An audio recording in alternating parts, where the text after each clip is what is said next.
자존심과 자존감? 네.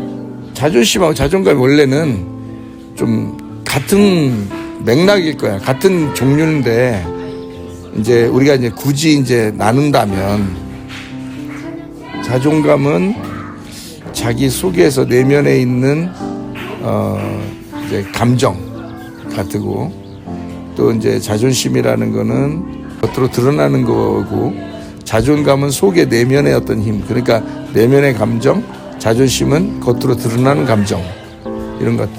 그러니까 그렇게 이제 나는 이제 생각을 하는데, 자존심이라는 건 어떤, 그러니까 겉으로 드러나다 보니까 아무래도 다른 사람에게 나 자신을 보여지는 거잖아. 그러다 보니까 어떤 그 자기 스스로의, 그러니까 자기의 그 감정, 자기의 모습, 자기의 이제 이런 그 외적인 것이 이제 내 속에 있는 것이 보여지는 거잖아.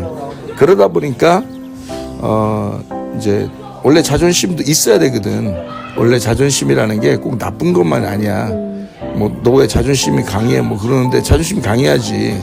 원래는 자존심도 강해야 되고 뭐 그래야 되는 거지. 그걸 이제 굳이 나눈다 보면 그렇게 되는 거야. 나누다 보면 이제 자존감이라는 건 내면의 쪽에서, 자존심은 외적인 것에서.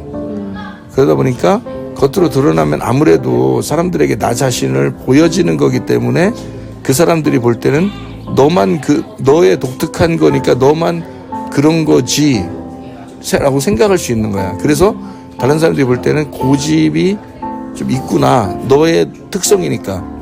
너의 개성이고 너의 특성이니까 다른 사람이 볼 때는 그게 이제 고집처럼 여겨질 수 있다는 거지. 그래서 자존심이라는, 이제 자존심이 뭐 강하다, 자존심이 약하다, 뭐 이런 것이 자기가 겉으로 드러나는 것이 이제 그렇게 이제 뭐 예를 들어서 고집이 센 사람과 고집이 약한 사람, 둘 다 이제 어떤 그런 맥으로 보면 고집이라는 단어가 좋은 단어가 아니잖아. 근데 고집이 있어야지. 어떤 거는 우리가 고집도 있어야 되잖아. 근데 이제 그런 걸 좋은 의미에서 쓰진 않잖아, 많이.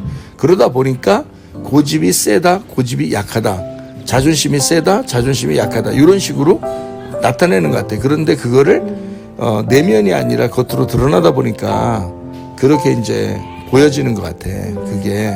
그래서 사람들이 이제 좀 부정적인 의미로 생각하는 것 같아.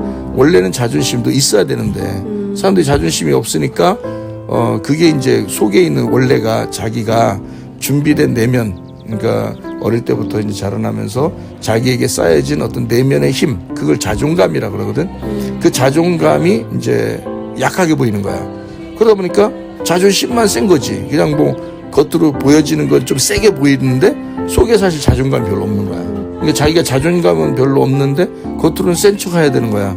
왜냐면 뭐 밀리지 않고 무시당하지 않기 위해서. 그러다 보니까 겉으로 나타나는 건 세게 보이는데 속에 진짜 내면의 힘은 약한 거라는 거지. 그러니까 자존감이 그래서 중요하다는 거야. 자존심보다는 자존감이 더 강해야 된다는 거지. 자존감은. 그러니까 이건 안 나타나는 거니까. 이건 겉으로 드러나는 게 아니라 안 나타나는 거기 때문에 이거는 강해야 된다.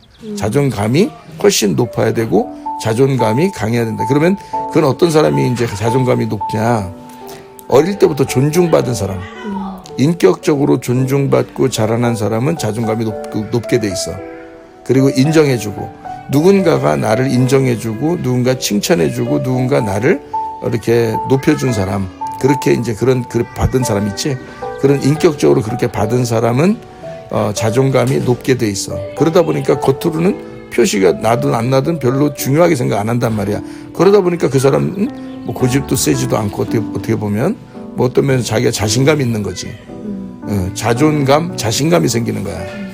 그런데 자존심만 센 사람들은 속에 내면은 없는데, 힘이 없는데 겉으로 그냥 그렇게 보여야 되다 보니까 자기 스스로가 거기에 걸려 넘어지는 거야. 그러니까 고집이 나타나고 거기에 승질이 나타나고 뭐 자존심 뭐 이렇게 세게 나타나고 이러는 거지. 그러다 보니까 이제 그게 나쁜 부정적인 의미가 이제 되는 거지. 실제로는 같이 있는 거지. 자존감도 있어야 되고 자존심도 있어야 되는 거야. 원래는 그렇게 돼야 되는데 그게 균형을 이룰 때 먼저는 자존감이 중요하다는 거지. 그게 있다 보면 겉으로는 이제 조금 나타날 수도 있고 그게 자존심이 좀 많이 나타날 수도 있는 거지. 그렇지만 나쁜 의미에서만 나타나는 건 아닐 것이다 이런 얘기야. 그런 면에서는 괜찮다는 거지. 그래서 자존심이라고 해서 무조건 나쁜 단어다 이렇게 보기는 어렵다 사실은. 그래서 외적인 것과 내적인 것을 이렇게 보는 거다. 또 하나는 겸손과 온유라고 했지. 그러니까 예수님을 뭐라 그랬냐면 나는 온유하고 겸손하니 그랬지 예수님이. 예수님이 그러니까 너희는 나에게 와서 멍에를 메고 와서 배워라. 나는 마음이 온유하고 겸손하니 그랬지. 그러니까 거기에 이제 마태복음 11장에 나오는 그 말이잖아. 마태복음 11장에 수고하고 무거운 짐진 자들아 다 내게로 와라. 내가 너희를 쉬게 하겠다. 그러니까 그 자존감은 없고 자존심만 센 사람들이 많은 거야. 이 세상에. 그래서 자기만 괜히 막 높여 보이고 좀 막 나타내려고 하고 하는 사람들이 많은 거야. 그러다 보니까 겉으로 열심히 하지. 율법적으로 열심히 한단 말이야. 그러다 보니까 자기가 힘든 거야. 수고하는 거잖아. 수고하고 무거운 짐진 자들아 주님이 나한테 와라. 나는 마음이 온유하고 겸손하다. 그러니까 내게 와서 배워라 그러잖아요. 그거는 뭐냐면 이 온유와 겸손은 같은 단어 같잖아. 온유한 것도 겸손한 것도 같은 것 같지. 그렇지만 이렇게 되는 거야. 온유라는 건 마음 안에 있는 거고 겸손은 겉으로 드러나는 걸 얘기하는 거야. 그래서 온유한 예수님은 그 얘기를 한 거야. 나는 마음이 내 속에서도 온유하고 진심으로 그리고 겉으로도 겸손하다는 거지. 그래서 속과 겉이 같다는 거야. 예수님이. 그러니까 우리는 사실 자존심, 자존감에 이렇게 너무 매여 있지 말고 사실 온유와 겸손이 있어야 된다는 거지. 그것이 있으면 주님을 따라가는 사람이다. 와. 어메이징.